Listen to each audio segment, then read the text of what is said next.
ലെബനനിലെ Hezbollah കേന്ദ്രങ്ങളിൽ ഇസ്രായേലിന്റെ ബോംബാക്രമണം.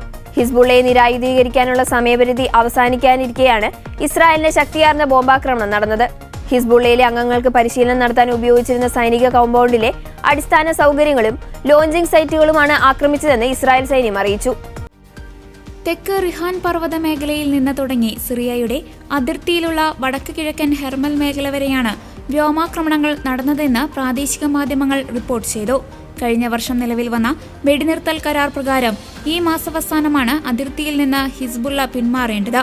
വെടിനിർത്തൽ നിരീക്ഷിക്കുന്ന അവലോകന സമിതി കഴിഞ്ഞ ദിവസം യോഗം ചേർന്നിരുന്നു.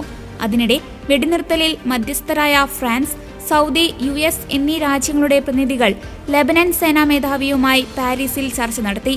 ഹിസ്ബുള്ളയുടെ നിരായുധീകരണം വേഗത്തിലാക്കാനുള്ള നടപടികളുടെ അന്തിമ രൂപരേഖ തയ്യാറാക്കാനായിരുന്നു ചർച്ച.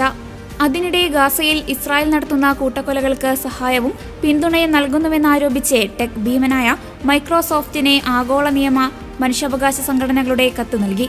പലസ്തീൻ ജനതയുടെ മാനുഷിക അവകാശങ്ങളെ ഇല്ലാതാക്കുന്ന എല്ലാവിധ സഹായങ്ങളും ഉൽപ്പന്നങ്ങളും അവസാനിപ്പിക്കണമെന്ന് Microsoft CEO Satya Nadella, president Brad Smith, AI മേധാവി നതാഷ ക്രാംപ്ടൺ എന്നിവരോട് സംഘടനകൾ കത്തിൽ ആവശ്യപ്പെട്ടു.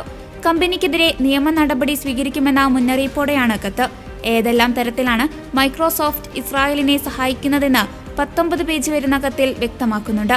ഇസ്രായേൽ സൈന്യത്തിന് മൈക്രോസോഫ്റ്റ് നൽകുന്ന സേവനങ്ങളും ഉൽപ്പന്നങ്ങളും എടുത്തു പറയുന്ന കത്തിൽ കമ്പനി യുദ്ധക്കുറ്റത്തിനെ പിന്തുണയ്ക്കുകയാണെന്നും മാനുഷിക അവകാശങ്ങളെ ഹനിക്കുന്നതാണ് ഈ നടപടിയെന്നും ആരോപിക്കുന്നുണ്ട്.